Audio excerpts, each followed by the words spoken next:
السلام عليكم ورحمة الله وبركاته. أيها المشاهدون المحترمون، صباحكم نور ونهاركم سرور وليلكم مغفور. أنا الآن في موقف الحافلات، أنا منتظر بحافلة الجامعة. كأن الحافلة في هذا الصباح ستصل متأخرة، لذلك أفكر أن أقوم بعمل هذا الفيديو التعليمي باستخدام الهاتف الذكي. ولكن قبل أن أشاركه أيها الإخوان، لا تنسوا من الضغط على زر subscribe. Terima kasih kawan-kawan, dukung terus channel ini dengan subscribe, like. Jika ada yang memerlukan kitab dalam bentuk PDF, dalam bentuk filenya, silahkan boleh request di kolom komentar. Jika ada, saya akan kirimkan antum kitab yang antum request melalui email. Pada kesempatan ini, insya Allah kita akan lanjutkan pada latihan yang ketiga dengan metode tabel.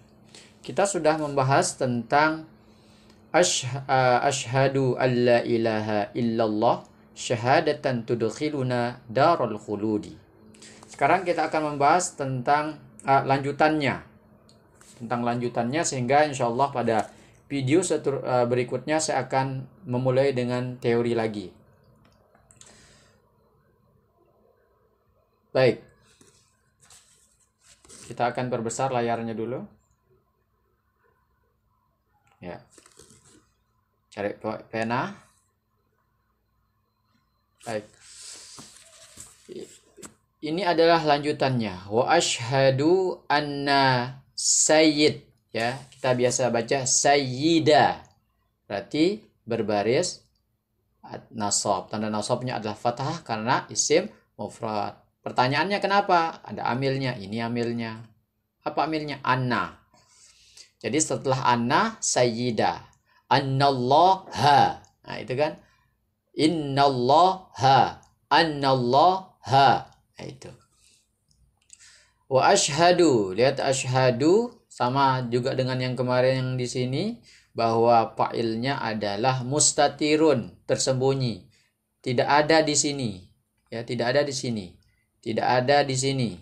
Nah, ya, maksudnya tidak ada, maksudnya tidak nampak. Ada tapi tidak nampak. Itu. Dia tersembunyi. Mana yang tersembunyi itu? Ana. Dari mana tahu ana? Ya dari hamzahnya ini. Nah, kalau nashhadu berarti nun, berarti nahnu. Oke.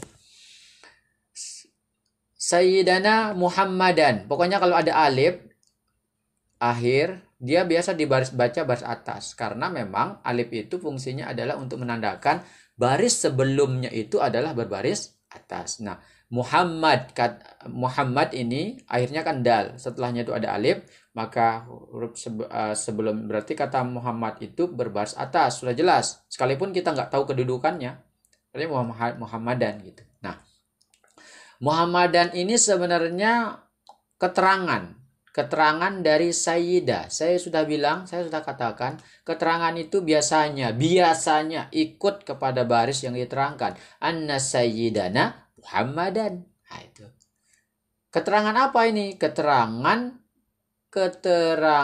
personal. Maksudnya siapa sayyidana itu? Siapa tuan kita itu? Muhammadan. Kalau dalam ilmu nahwu namanya badal. Ya, badal artinya pengganti. Nah, tidak usah dipikirkan namanya. Yang penting istilahnya ini adalah kata keterangan. Ya, ini adalah kata keterangan. Sayyidana Muhammadan. Sesungguhnya Tuhan kita Muhammad sallallahu alaihi wasallam adalah. Nah, ketemulah adalah di sini. Ya. Adalah apa? Abdu. Nah, berarti jadi khobar kalau sudah adalah itu. Jadi khobar kalau sudah diartikan adalah abdu. Apa arti abdu? hamba. Abduhu, hambanya. Nah, hu-nya di sini jadi mudhofun ilaih. Dari mana tahu? Dari artinya. Apa artinya abdu? Hamba. Hamba itu banyak. Hambanya dia. Hamba kamu. Hamba Muhammad. Hamba Allah. Begitu misalnya. Hamba saya maksudnya. Ya, dulu ada abdun. Sekarang sudah tidak ada lagi abdun. Abduhu wa rasuluh. Saya sudah bilang keterangan itu ikut. Ini juga keterangan. Ada wawu ini. Wawu atap. Abduhu, ya, hambanya. Apalagi keterangannya? Wa rasuluhu. Dan rasulnya. Nah, wawu ini namanya wawu atap. Nah, tidak usah dipikirkan namanya. Berjalan terus. Ikuti saja video ini, insya Allah ketemu nanti jawabannya. Ya, sabarlah.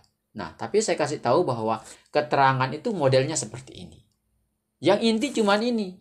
Anna sayyidana Muhammadan abduhu. Udah, itu intinya. Jangan lagi keterangannya. Nah, wa rasuluhu sahibu. Kenapa? Keterangan juga. Dari mana? Dari abdu ini. Ya. Keterangan dari abdu. Ya. Sahibul maqami. Ya. Wa ashhadu anna sayyidana Muhammadan abduhu wa rasuluhu abdan Muhammadan abduhu wa rasuluhu sahibul maqami. Siapa juga? Sahibul maqami. Abdunya itu pemilik maqam, pemilik derajat, pemilik tempat. Pemilik itu umum. Pemilik apa? Pemilik rumah, pemilik buah-buahan, pemilik pondok, pemilik HP. Nah, di sini pemilik makom, pemilik tempat. Berarti kata tempat itu, kata makom di sini adalah mudhofun ilaih. Mudhofun ilaih itu wajib berbaris bawah. Begitu cara kita memahami mudhofun ilaih itu. Ya, sama dengan abdu tadi itu. Hamba itu banyak. Abduhu, hamba Allah. Al-maqami. Berarti sahibul maqami. Al-mahmudi. Pernah dengar kata al-mahmud? Al-mahmud itu artinya yang terpuji. Apanya yang terpuji ini? Yang terpuji itu adalah makomnya yang terpuji. Berarti al-mahmud ini adalah keterangan dari makomi. Ikutlah dia dibaca al-mahmudi. Kenapa? Karena jadi keterangan. Seperti saya bilang, keterangan itu biasanya ikut. Keterangan apa? Keterangan sifat. Nah, itu. Sallallahu. Allah bersolawat. Siapa yang bersolawat? Allah. Ya, Allah lah yang bersolawat. Maka Allah ini jadi fa'il dari sholla. Sallallahu alaihi, kepadanya, kepada Nabi Muhammad. Wa ala, huruf jar. Berarti setelahnya berbaris bawah. Wa ala alihi. Terus, nah ini adalah wawu lagi seperti wawu di sini. Wawu ini di sini. Kalau di sini abduhu wa rasuluhu. Kalau di sini alihi wa ashabi. Berbaris bawah.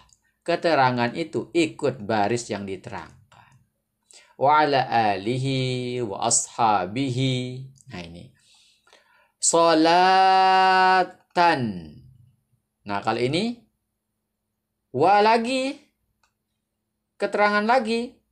Salaman. Jelas ini dibaca salaman. Kenapa? Karena mim sebagai huruf akhir. Sebelum huruf akhir itu ada huruf alif ini.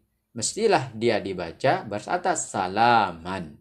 Nah, solatan ini menjadi masdar namanya. Masdar, ya.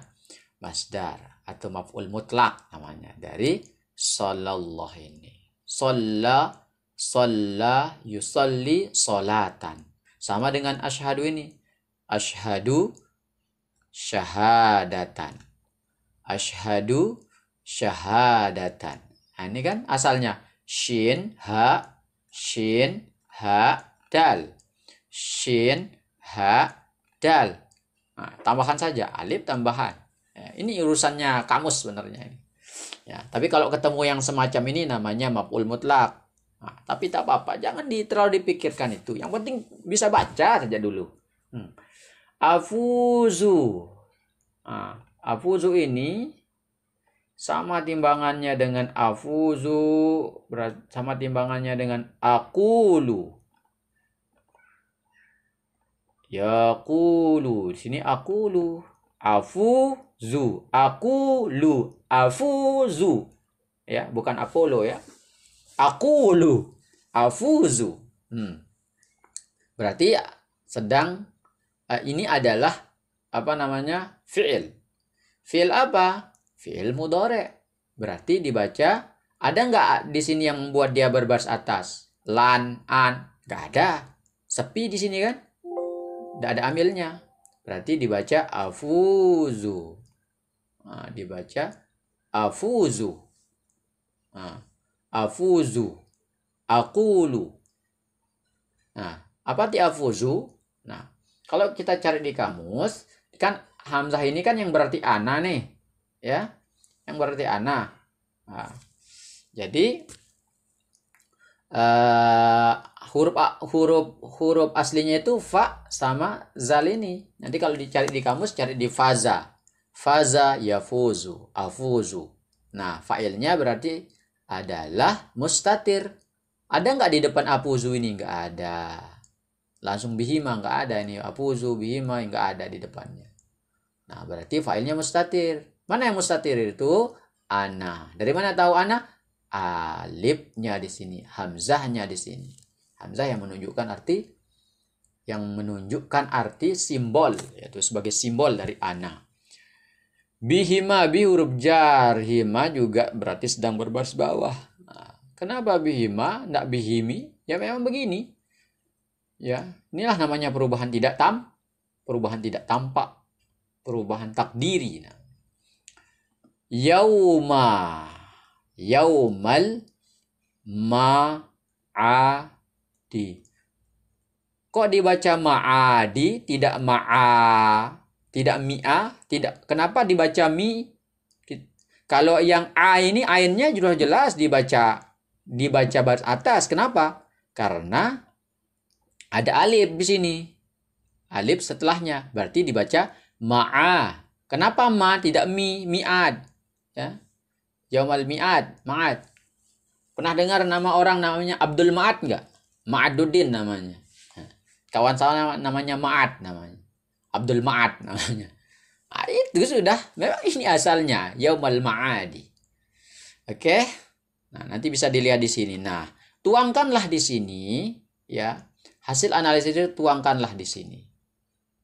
Nah, tuangkan di sini. Asyhadu dia fi'lun. Fa'ilnya mana? Tidak ada di depannya. Bukan tidak ada, tapi tersembunyi. Mana yang tersembunyi itu ana. Dari mana tahu ana?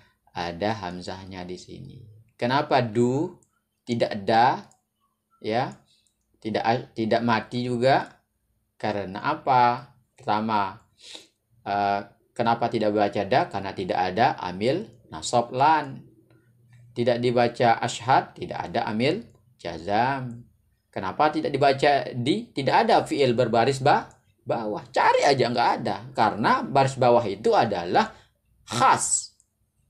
Khusus ciri bagi isim. Tidak menjadi ciri bagi fi'il. Nah, maka kalau tidak ada yang membuat dia berbaris atas, tidak ada yang buat dia baris mati, maka wajib dia berbaris rofa. Fa'ilnya berarti tidak ada di sini, tersembunyi, takdirannya ana. Nah, begitu panjangnya kalimat ini, ya. Begitu panjangnya kalimat ini, nah, sampai sinilah. Nah, kalau ini doa, ini kalimat baru doa, dalam bentuk doa kalau yang ini, kalimat baru. Ini jumlah, sebenarnya ini masuk jumlah ismiyah ini, karena dimulai dengan apa? Dengan isim sholla, tapi dia tidak bisa kita pisahkan dari sini, makanya dikasih koma. Nah, ini jumlah fi'liyah untuk menerangkan ini. Artinya dia ini adalah jumlah fi'liyah du'aiyah di sini ya. Dia bentuknya kalimat tapi maksudnya adalah doa. Semoga Allah ya melimpahkan sholawat kepada Rasulullah. Jangan dipikirkan istilahnya. Nah, bagaimana belajar praktisnya? Seperti di sini misalnya, kenapa dibaca ko? Karena ada alif sebelumnya, mako. Kalau ada wawu di sini mesti dibaca maku. Ya, kalau di bawah di setelahnya ini ada ya, berarti dibaca maki. Begitulah bahasa Arab. Kenapa dibaca ma tidak dibaca mu? Nah, kan kita sering dengar dia ini makamnya wali, makom. Al-Mahmud ya, Al-Mahmud sudah. Demikian yang dapat saya sampaikan. Insyaallah kita akan lanjutkan nanti.